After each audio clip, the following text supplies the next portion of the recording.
o'clock, we better kick off. Guys, welcome every Social Services Scrutiny meeting on the 29th of March. And I got to make an announcement as normal. Anybody want to speak before we start the meeting? Make sure you mute it. Anybody want to speak? Unmute yourself. If you want to make ask a question, will you please raise your hand, yellow line, and knock it off after you finish. If you want to make a comment for the chair to call you into the meeting, just raise your hand. And I'll make sure you're in the meeting, the full meeting, to make a decision. And when the recommendations come, you can take for a vote. That's that bit. I'll go back. Apologies. Don't think we got any, Sean? On the declared interest? No, I've not had any apologies from anybody at all. On a note, A for members, reminding they must identify the members' subject matters interest related to the nature of personal interest. Anybody declare interest in anything before we kick off? Yes, please, Bill, I'd like to declare interest in item number 4, the young carers. As chair of the young carers over the last 3 years, I think I should declare interest in that. Okay, thank you very much. So when we got item, Dave, you have to knock your my camera and mic. Right, you go back to the agenda number 3, verbal update, impact of COVID. So I don't know who's taking this. Are we getting any report on it? I don't answer it once. There's a verbal update from Lisa. Yeah. I'm dreadfully sorry, Councillor Smith. I can't see that Lisa have joined us. All right. Well, if she comes in, we can have a report, or she can send us an email on it. Number 4, adult and children's services. David, you declare interest in this? Yes, sir. Thank you. Thank you. Rachel and Ellen are taking us through it. I think Taryn is presenting this report. Okay, Oh, no, I just Rachel, no, I do apologise. I apologise. No, It's Rachel. Sorry, I've seen the authors there, so.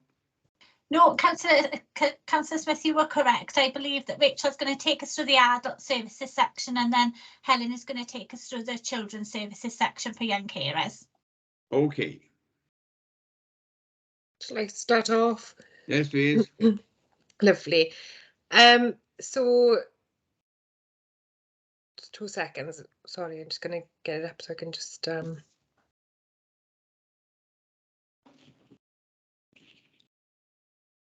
sorry, I lost it a second then.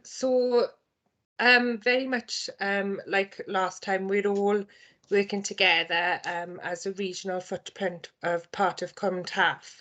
The report is just for us to observe things that that have taken place in this last year. So the report outlines the activities undertaken in support of carers within adult services and children's services.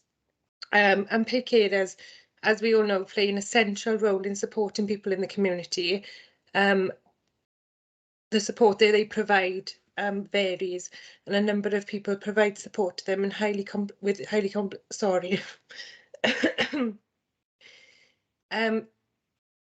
as part of a regional work programme of ComTAF Social Services and Wellbeing Partnership Board, a new ComTAF strategy was developed in 2016 to replace the separate plans of partner organisations.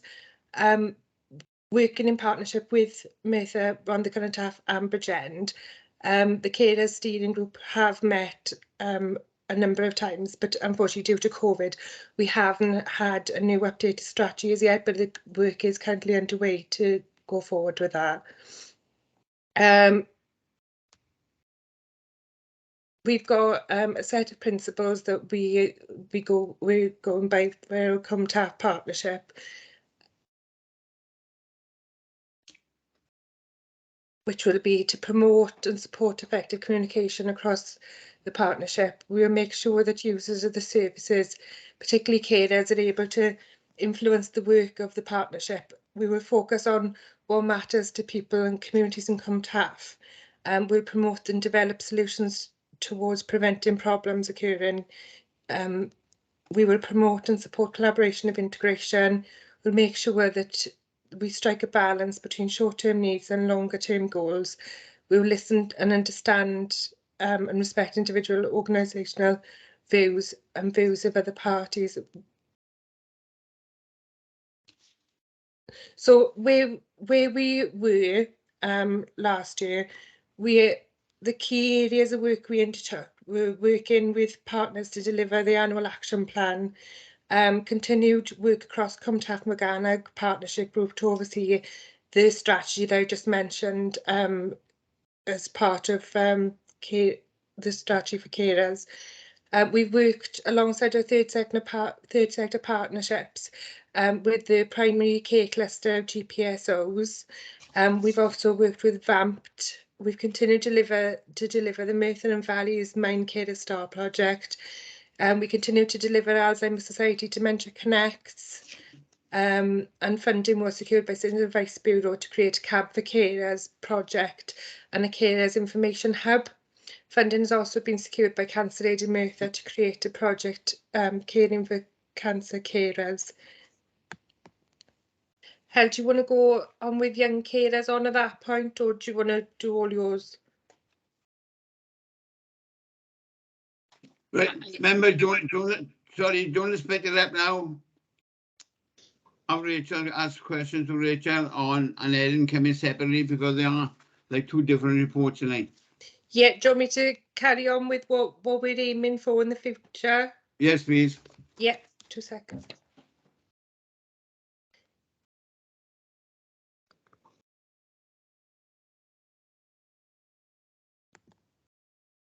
So where we want to be in our vision for the future for adult carers are to continue to ensure that we co-produce with carers to ensure their voices are heard. This ensures that how we structure or deliver our services through evaluation work with carers, reduce the level of social isolation that many of our carers face, awareness raising of unpaid carers and what services are available. We want to support carers in life alongside their caring roles and enable them to be able to access respite that they need. We want to promote a carer-friendly workplace for unpaid carers, whereby employers are aware of additional time the carers may need away from their workplace within their caring role. That's Hel. We want to embed young carer cards for young carers within the local authority and develop a substantial model.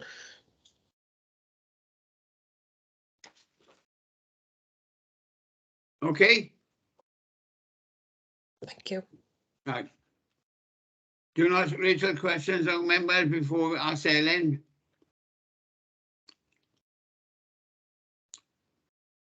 Ian? Thank you, Bill. I haven't got the report up in front of me now because I've seen all of you instead. But my questions are on paragraphs 4.2 and 5.3. Paragraph 4.2, it talks about carers innovative respite Welsh Government grant. Yep. I was just going to ask, how does it work and what is innovative about it? So, sorry, go on. That's okay. Shall I let you answer that one and then I'll ask the other one? Yeah, so we had grant funding from Welsh Government to enable our unpaid carers to have respite away from their caring role. So as a local authority, what we've done is we've promoted this with carers to enable them to have a voucher as part of a wellbeing activity that they would like to do that they wouldn't usually do.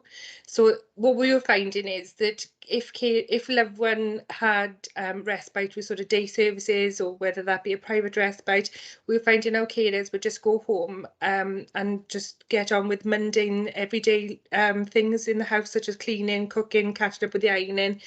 But this way, we knew that carers were able to have that break away from their caring role, because what we found post sort of COVID, that through the pandemic, carers have been on their knees because that's all they've had to do is care within that, and sometimes they didn't have that sort of support bubble to rely on because of the restrictions that were in place. Right, thank you, Rachel. The other question, in 5.3, you said you were reviewing the current care assessments to identify what can be done to make it more user-friendly. Yeah. And I was wondering, what have you ascertained so far from that review? What we found when we co-produced with carers as to why our carer assessment uptake was quite low is that they wanted a carer friendly version, and they wanted it set out a little bit more of what they could actually access from having a carer's assessment. So we're looking at developing a more carer friendly assessment, and maybe not calling it an assessment but a conversation, because sometimes I think when we call it assessment, it sets off alarm bells for carers thinking, oh my goodness, what's going to happen now. But yeah, we have started looking at developing that, and hopefully by this time next year we'll have a new assessment process for carers, which will be a lot more carer friendly. Right, thank you, Rachel. Thank you, Chair, that's all. Okay, yeah. Dick? Thank you, Chair. Rachel, just a quick one, it is, to be honest, on 4.5, I just want clarification on how many young carers we had, say, in 2020-21. Is it 281? Do you add 118 young carers that engage with the young carers service, then the 11 new carers, and then a further 152 carers support plans were reviewed? Is that right? 281? Sorry, Declan, am I okay to hand over to Helen? Only Helen did the young carer part of the report.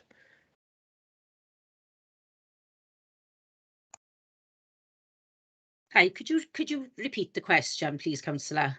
Yeah, sorry if I've skipped ahead. It's just on 4.5. I just wanted to know how many young carers, they're doing a fantastic job. I just wanted to know how many there were throughout Merthyr Tydfil. It's given some figures at 4.5. It's got 118, then 11, and 152. So I just wanted to know if it was 281 young carers we had at that time. The data that we've received from Bernardo is the 281 is the amount of young carers plans that have been reviewed. So it's the accumulative over the 3 quarters. So would that mean that it might not be 281? There might be 2 plans looked at for 1 person. Is that right? So what the figures show, Councillor Salmon, is that there's 118 young carers that are currently engaged with the service. Right. But throughout the course of the year, that's the amount of plans that have been reviewed. So some young carers would have had their plans naturally reviewed more than once. Some young carers would have accessed the service and then maybe decided that they didn't need that support any longer. So that's just the figure for the year about how many young carers was engaged. What we do know is in Merthyr that we have more than 118 young carers, and we're doing quite a lot of in-reach work with schools at the moment to see how we support carers in a different way. And you'll see from the report that Helen will go through in terms of the ID card, but that is simply the figure that has been engaged with the Bernardo support through the course of the year. Lovely. Thank you, Taryn, and thank you, Rachel. Thank you, Chair. Gareth? Thank you, Chair. It's just a generic question, really. Has there been any research, not necessarily in Merthyr, but across Wales or the UK, as to percentages of young carers that are being missed? Is there any sort of research work on that, or that can be used to feed into Merthyr then, obviously? Yeah, I suppose I'm very mindful at the moment, just that Helen hasn't gone through the report, but just to come in on that, Councillor Richard. So there has been research undertaken that tells us actually that we know that we're not capturing the level of young carers that we know are as part of our population. What we discussed with committee 2 years ago, actually, and there is a reoccurring theme, is about that in-reach work with school. We had in 2020 been able to access additional funding because we were going to do some really targeted work about putting in a young carers officer in the school settings to identify that. But then unfortunately there was COVID and we've had obviously schools in and out. What we have done though is that we've worked with Bernardo's and we currently have a bid in with the Regional Partnership Board to look at how we take that work forward over the next 3 years so that we have more capture on our young carers. And even if they don't wish to engage in a support service such as Bernardo's, that we can make sure that they're identified as young carers in schools so that they have that additional support that they would require. And once again, the young carers ID cards are going to be really essential to that, because there will be different venues that they will be able to identify as a young carer to access different support. So if they go into their pharmacist and they are not able to wait for a prescription and need to kind of move along in the queue, down to if they need to go shopping, support that they would have. So it really is about that. We know there's some young carers that will want to engage in services, but there is some that won't, but will need a different kind of support as part of daily life. Yeah, thank you, Sharon. That's excellent. Thank you. Okay, any more questions from members? Richard, on the ID cards, right, what's the time limit on that? Because it's not in place at the present moment and people have been screaming for this for a long time. So is the time limit, are we going to have it in the next couple of months, or because these cards will help these young carers to get on in life? Yes, so Councillor Smith, during the course of last year, we did some preparation work for the launch of Young Carers ID cards. There was meant to have been a soft launch actually last week, but unfortunately that couldn't take place because all of the guest speakers had COVID. So we're looking about how we rearrange that, but there will be a Young Carers card up and running in Merthyr in 2022-2023, and we'll be able to report next year then on what that first year of having a Young Carers card in Merthyr Tydfil has looked like. Can we do it as soon as possible? Because you know, it's because I know some of the people in schools are saying that now they're afraid to say that they're being looked after. It's a bit of a shame and that type of thing. And the other part is, what can we think out the box how to take it forward? Because there's other things there now that we can support them. Yeah, certainly, Councillor Smith, I think we need to be really dynamic and use the launch of Young Carers ID cards as really leverage, isn't it, to work with young carers in a very different kind of way. So most certainly, equally, if Scrutiny Committee would like a mid-year report rather than waiting a full year so they can have an update on Young Carers cards, obviously we will happily provide that. Yes, please, you know my feeling. I don't like your reports because you can't challenge, you know. Huh? No problem, Councillor Smith. Are we happy with that, Richard's report? Looks like Richard, thank you very much. Ellen, we'll go back to you. Yeah, lovely. Thank you. Afternoon all. So the Young Carer Service within Merthyr Tydfil is being provided by Bernardo's since 1997. The service operates an open referral system, accepting referrals from young carers themselves, families and professionals. And just picking up on where we were at 4.6, during the first 3 quarters of 2020-21, 118 young carers engaged with the Young Carer Service. 11 new young carers assessments were undertaken, all of which led to a support plan, and a further 152 young carers support plans were reviewed within the set time scales. Looking at where we are now at 5.4, during the first 3 quarters of 21-22, 130 young carers engaged with the Young Carer Service. 36 new young carers assessments were undertaken, all which led to a support plan, and a further 261 young carers support plans were reviewed within the set timescales. And you will note comparatively with the 2020-21 quarter, these figures have been an increase in carers engagement, new carers assessments being undertaken, and the number of young carers support plans being reviewed. At 5.5, you'll note that this year has been a clear theme in relation to young carers have much more complex needs requiring longer and even more intensive support due to increased emotional and mental well-being, and some of this is linked to lockdown, bereavement, poverty and social isolation. At 5.5, we pick up the Barnardo's framework shows that 94% of young carers reported an improvement or maintained mental health at Q3, which was 2020-21.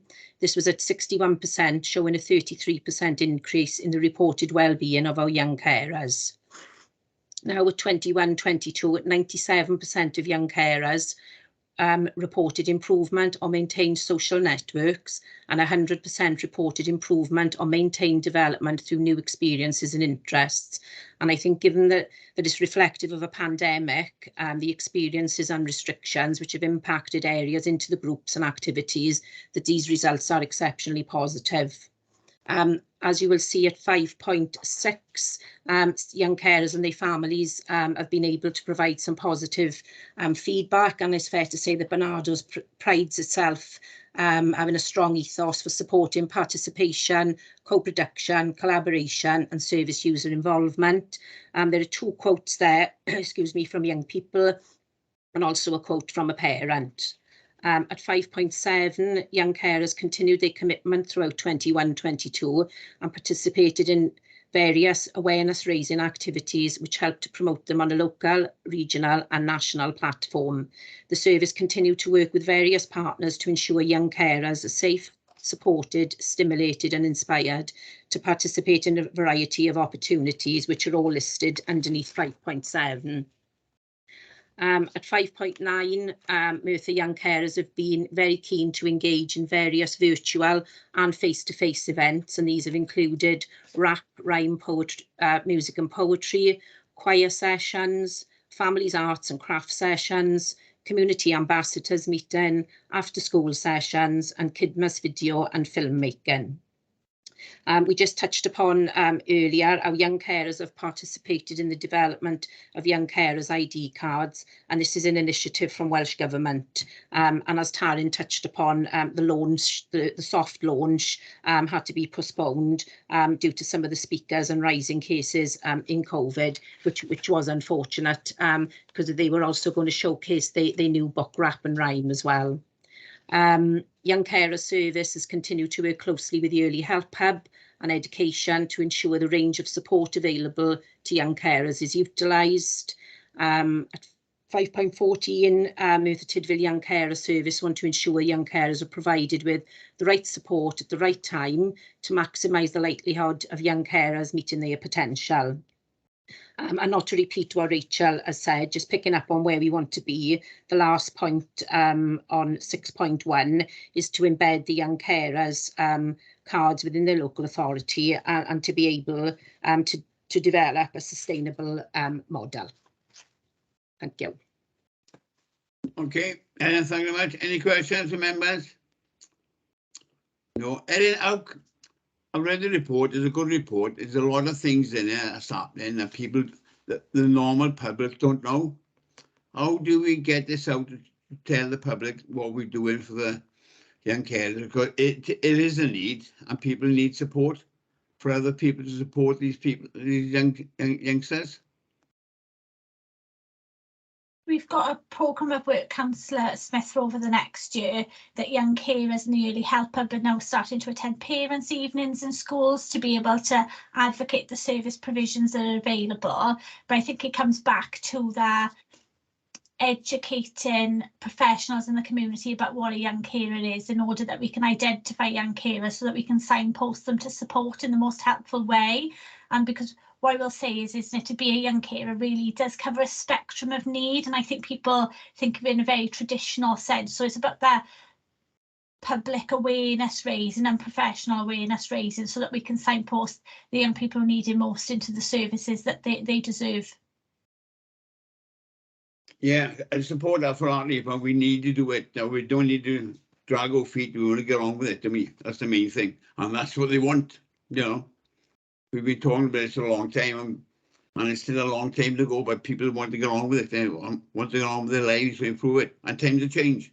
You know, technology's in, everything's in, so things are changing. Well, Yes, that's the way I think we need to get a quicker response to help these kids there, because once we lose them, we lose them. And there's so much things happening in the roads these days and out in the streets. Because they jump on the bandwagon and it's affecting them. And, you know, I think we want to be as quick as possible, get them in, help them, and for them to move on. That's my motto. So I don't know anybody else believe that. Any more questions, Tara, down the gang on this? Just an observation, Chair, if I may. Councillor J.O., you carry on. Thank you. I just want to say, really, I think over the last 3 or 4 years, the work that's been done around support and engagement for young carers has been quite phenomenal. And like you said, Helen, to see the performance information around the levels of engagement, training and learning opportunities for our young carers in Merthyr has been really excellent, considering that we've been 2 years in a pandemic as well. And it really has shown that we haven't shied away from our responsibility to support these young carers in the midst of a pandemic. So I just want to say thank you, a huge thank you to the team for what you're doing. I do agree with the chair as well. You know, we do need more promotion to identify carers outside of the traditional sense, and people don't recognise themselves as carers and young carers.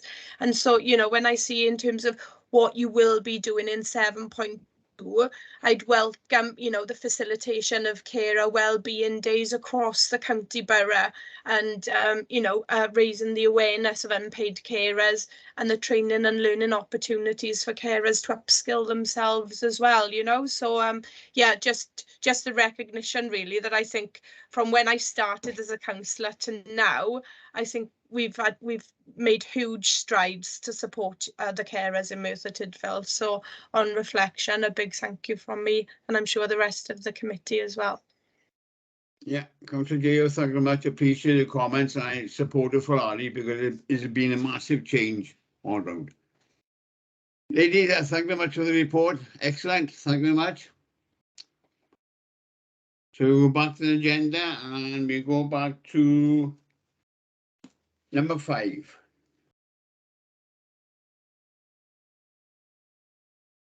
Available Morgan Cardiff adoption.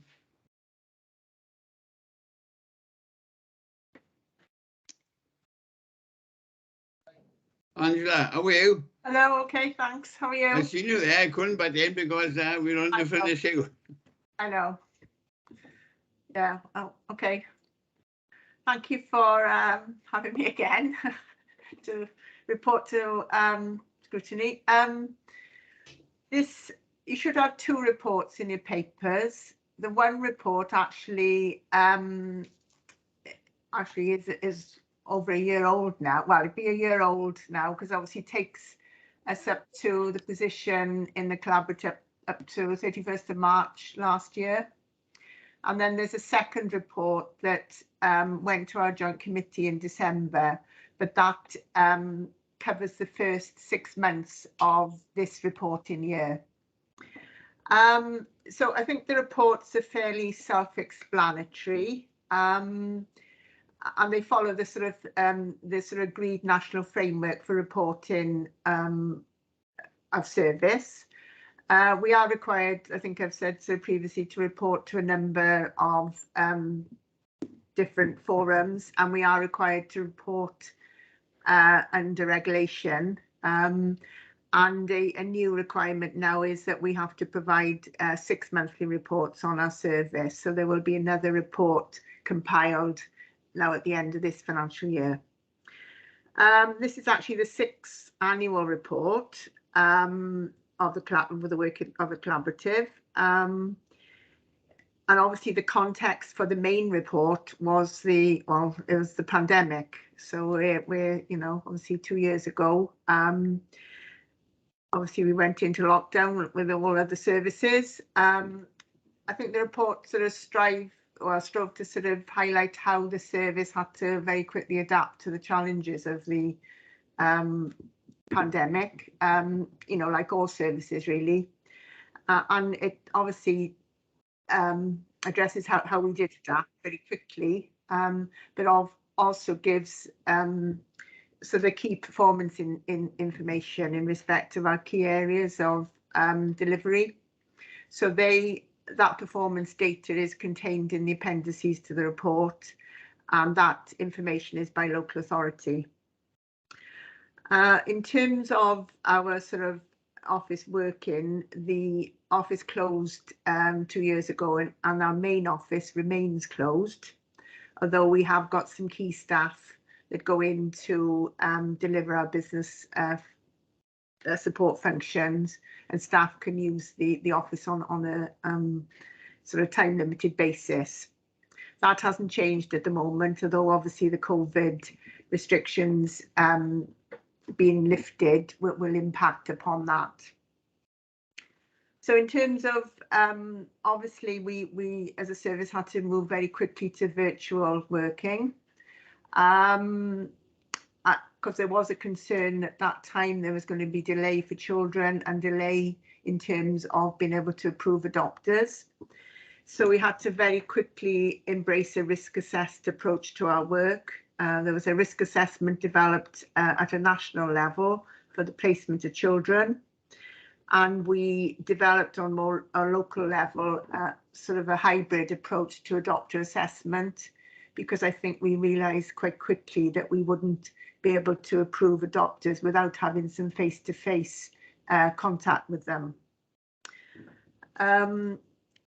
We had to move to a virtual panel system, and we quickly developed new ways, virtual means of supporting adoptive families. You'll see in the report that obviously adoption support, the demand for adoption support services increased in the latter part of that reporting year, and that has not diminished, and it is a big area of probably concern for us as a service. I think just on that though, in terms of adoption support, we moved, as I said, to a lot of virtual group type activity, and in fact we were able to actually reach a greater number of families in that way, because obviously families were at home, children were at home, and we could actually, and they could log on in a virtual way to sort of obviously to different activities that we were providing. I think we were fortunate in the reporting year to have a fairly stable workforce. There wasn't a lot of movement, and we were able to more fully embed the new posts that had been developed as part of the 2.3 million grant to adoption, which came out of Welsh Government in 2019. We have continued to receive that grant, but we have to report on the performance against those posts on a 6-monthly basis. That grant is now administered by the central office of the National Adoption Service, so we report on a 6-monthly basis to them. And obviously our grant within Merthyr, that grant actually supports the provision of a life journey work practitioner to actually provide life journey work for children with a plan for adoption. So in terms of sort of the key data in terms of children, despite, we certainly did experience delay. There was court delay and backlog, but we also had some delay in placement of children because of obviously the COVID restrictions. But the year-end position was certainly healthier than we anticipated, with being able to place 65 children this time last year.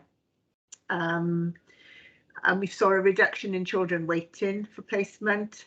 And certainly, as I mentioned, there was an overall improvement in the provision of life journey work, which has been something we've been very closely monitoring within the collaborative. But that was certainly a positive improvement at year end. In terms of adopters, I mentioned obviously the increase of use of digital means, and we moved obviously our marketing sort of work to Facebook, Instagram, all those sort of means, because obviously we weren't able to do face-to-face marketing to increase adopter inquiries. So our training, etc., our information evenings all provided digitally. And again, at year end, we'd managed to approve 66 adopters, which was comparable actually to the previous year when we weren't in a pandemic. As I've said, probably the most challenging sort of area of service was the whole area of adoption support, and that has continued. We tried new ways of working, and that did have some impact. But I think we certainly found that when schools returned around the September time in this reporting year, then there was certainly an increase in demand for our service.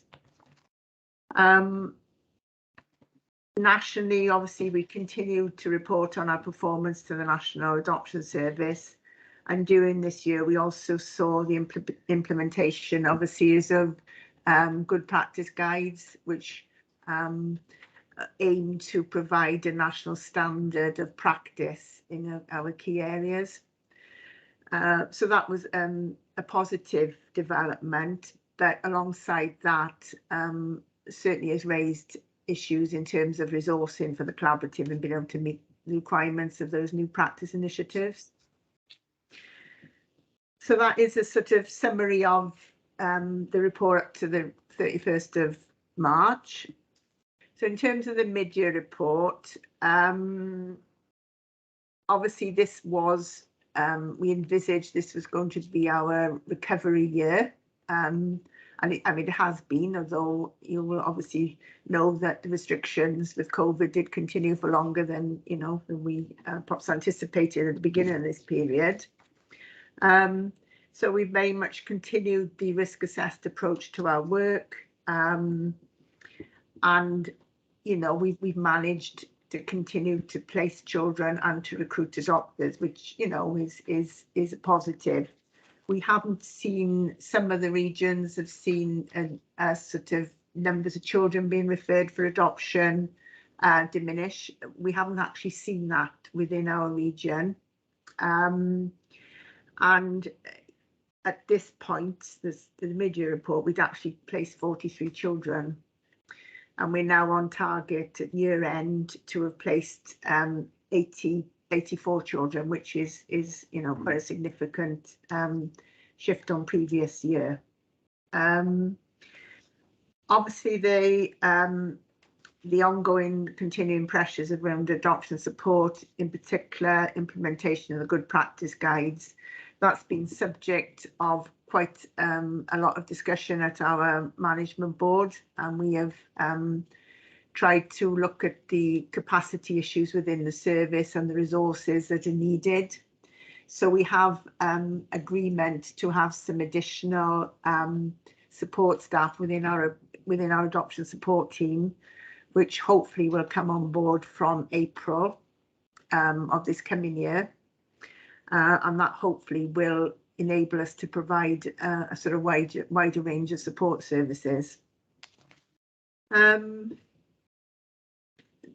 During the 6-month report, we actually did see some more staff change, with 3 staff on maternity leave, and probably the first time in our since we've been formed, we've now run into some difficulties in terms of being able to recruit to those posts, which is quite unusual for us in adoption, because a lot of people are interested in working in that service area.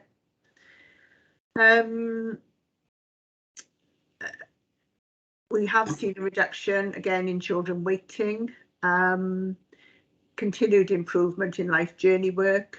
In terms of adopter recruitment, again, we've sort of held our own at the 6-month period point in terms of having approved 31 adopters, which is up on the previous year. But probably the most significant challenge on the recruitment and adoption side has been the implementation now from October of the new 2-stage model of adopter assessment. the regulations were put on hold during the pandemic, and we were sort of given an easement to the regs, but they came on board in October, and they will require us to approve adopters within the 6-month period. So we have 2 months to deal with the initial inquiry and the initial training, visits, etc. And then if that is satisfactory, adopters go on to a 4-month assessment period. So it is quite tight, and we will have to monitor, you know, obviously our compliance with being able to meet those timescales. And obviously staffing within that team is impacted upon that already. Yeah, so we've seen, you know, and again, like in this period, we've seen, you know, 53 new referrals for adoption support. We've had some staff change and etc. within the adoption support team. So consequently, we have got a backlog of work and assessments waiting to be undertaken.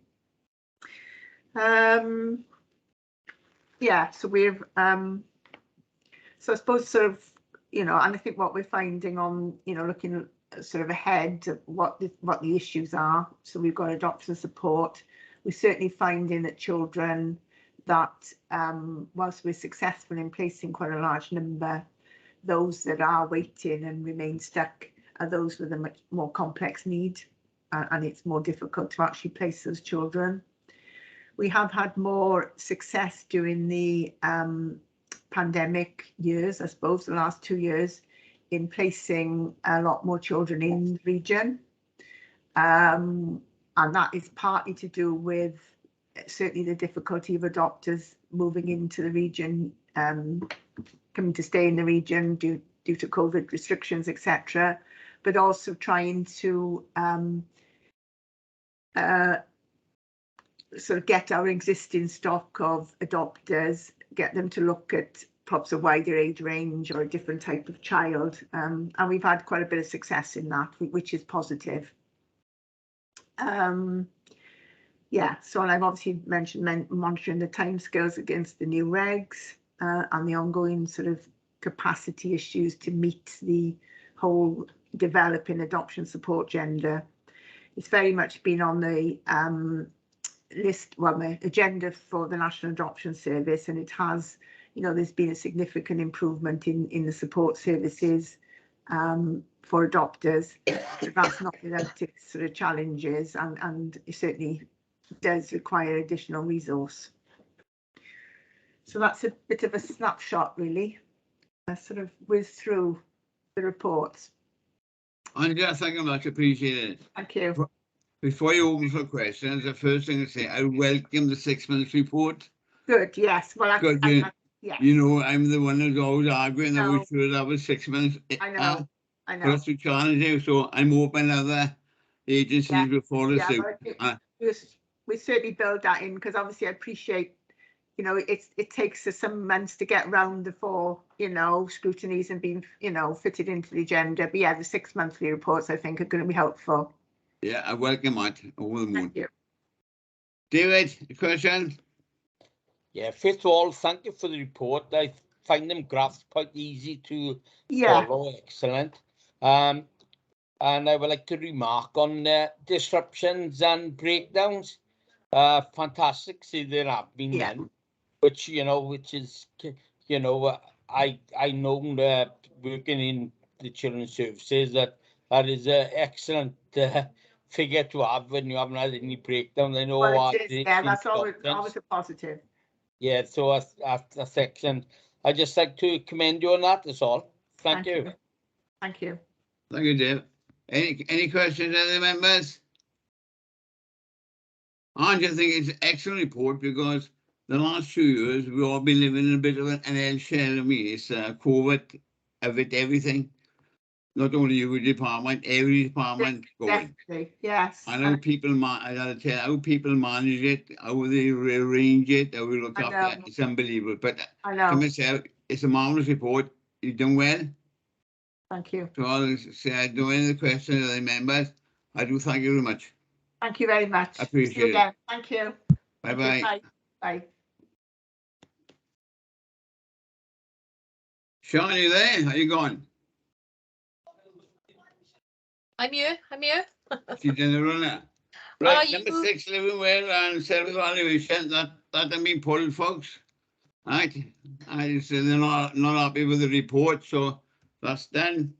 So we go back to number 7, the forward work program. I think, Sean, we got bits and pieces to. Sorry, go Chair. Do you want next to? year. Sorry, Chair. Do you want to circle back round to the verbal update with Lisa? Lisa, yeah? Yes, Lisa's here. Lisa, welcome.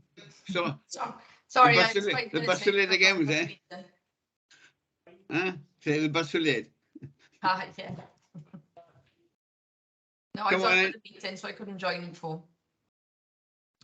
Okay, so the COVID update then. So as you'll be aware in the media, the numbers seem to be increasing in the community at the moment.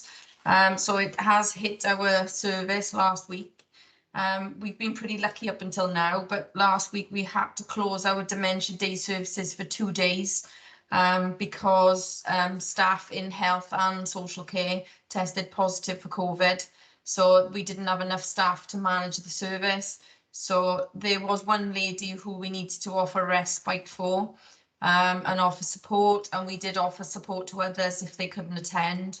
But after 2 days, we were able to open it up again with staffing, and hopefully that won't happen again. But who knows? But obviously that was a major impact for service delivery last week. We've had some disruption with some classes in schools closing, so therefore staff having to cover childcare. So obviously that's impacted on us. And when we did the Welsh Government returns yesterday, we had 11 staff off who had tested positive for COVID. So the restrictions have changed, obviously nationally, but for social care, they remain the same. So that the expectation is that if you test positive, you isolate for 5 days and you don't come back to work until you've had the 2 negative tests. The only difference is now within the care homes, whereas they were having 3 tests a week, which was 1 PCR and the 2 lateral flows, the test has now changed that they don't have to have the PCR, they just have the 2 lateral flow tests. If the lateral flow test comes back positive, then obviously they have the PCR just to confirm that. But if it's negative, they act as if the test is negative and they carry on their business. So obviously that testing regime will continue for some time and people will continue to wear PPE as long as they need to in social care. But we have seen a big increase in the last couple of weeks with staff testing positive. Luckily, they're not, seriously ill. But we have seen an impact where people have had to isolate or they've had to have time off because of childcare reasons. So we obviously just continue to monitor and see what happens. Through the recovery grant, we did put some extra capacity in to look at agency staff and support workers within children's services. And we looking to sort of continue that into 22-23 in the budget, because we think that this is going to be with us for a while, and although we've got to, I guess, learn to live with it, it is going to impact on the service as we move forward. So happy to answer any questions if you've got anything on that. At least on the care homes, have the visitors got to wear a mask now into the care home, or Yeah. is that part of the social setting? So for us, the restrictions haven't really changed. I mean, Right. obviously, legislatively, we can't make people do it because obviously the legislation has changed. But the recommendation is people have their lateral flow test and they wear masks, and we are still encouraging the social distancing within the care homes. Yeah, support And that. obviously, if you've got symptoms, then we would advise people still not to visit because we don't want to bring it back into the care homes. Yeah. I mean, the one thing is the vaccine program has certainly had some success, and people are not as poorly as they were previously, and they're not seeing the hospitalizations, but people are still, they feel feverish and sort of, really bad cold, flu. So, it is still, impacting on people. Great, thank you very much. Any comments, any questions? Liz, thank you very much, appreciate it. Sorry to drag you in for 5 minutes, but Sorry, I'm sorry for being late. don't worry about it. Women's providence. You know that. Okay, we got the agenda and it's the forward work plan. Sean, we got some stuff to put on for whoever's going to be in charge next year as a chair and the committee. So we're Yeah, hoping that they'll take it forward. We've got some suggestions. Obviously, it's down to the next elected cycle and the next elected members. However, there are some suggestions and topics that we have got from over the year. So they are information on the emergency duty team, which is based in Pontypridd. Dementia action plan. It was spoken about that it could be an area that the new members would like to maybe bring forward. Safeguarding workshops was discussed. It was I think it was suggested that you thought that it was probably a good idea to have the safeguarding workshops, and also then another workshop on the youth offending service. It was another area that again, as members, you were suggesting that, you know, we could put that as a topic, suggested topics going forward, and if just as a start of 10 for the new members if they wish to. Can you send that out to members, Sean, email? So at least if somebody... Yeah, it's actually on the bottom of the forward work plan on the report. Yeah, So yeah, no problem. if you go on to the plan, so look. Yeah, I've seen it at the bottom. Okay. That's done. Yeah, down the bottom, and it's at the bottom of the report. So you're looking at I don't know what page number we're on. I can't see the page number. 120, starting from 120 of the report, and they're on there. Yeah. Okay. So if anybody gets back on the scrutiny next week, you know, next year, you know what to do. That's done. Scrutiny referrals. I haven't got any erection evaluation of meeting members. Can I say this is my last meeting, I believe, of the current year? For the last 5 years. Can I say thank you very much for your support? No, I say, you know, we discussed a lot of things, we took a lot of things forward, and I think we changed a lot of things as well. So just improve the service. I'd like to thank Sean especially for all the work she's done. I know we're going to call it rotten, but A1, can't fault that, you know, and all the officers from Lisa, Target, everything, from the officers right down to everybody in care homes, wherever work for social services, the work they've done for the last 2 years, I'm over the moon. I think they've done a fabulous job and I support everything what they've done. So as a chair, see what happens next year, but that's my input for the staff, and I think they've done a tremendous and fabulous job. I can't forget Matthew. I've got a class in because you're not in this meeting, so we include Matthew in that as well. So I'd like to say thank you very much for everybody. That's my little bit, folks. And is Chair, no other business over here, if anybody say, Sean? Chair, I think Councillor Tony Rogers has put his hand up. Right, I can't say it. Sorry, John. No, don't worry about it.